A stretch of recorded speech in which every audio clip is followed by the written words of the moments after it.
घर के टूटे फर्श से पानी उबलने लगा है अब, और हम हाथ धोने के लिए पानी की तलाश में हैं। अल्लाह ताला ने तो बेहिसाब दिया है, मगर हमें संभालना नहीं आता। जिन लोगों की जिम्मेदारी है वो नाअहल और लुटेरे हैं। वो लूटने के बाद इलाका छोड़ जाते हैं, 5 साल बाद आते हैं सिर्फ लूटने की गर्ज से।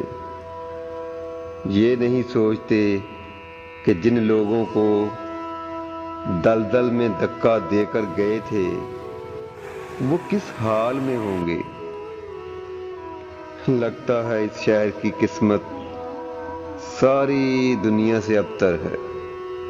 यहाँ शरीफ लोगों के व्यापारी आते हैं, पैसे वालों को, शरीफ लोगों को खरीद कर ले जाते हैं।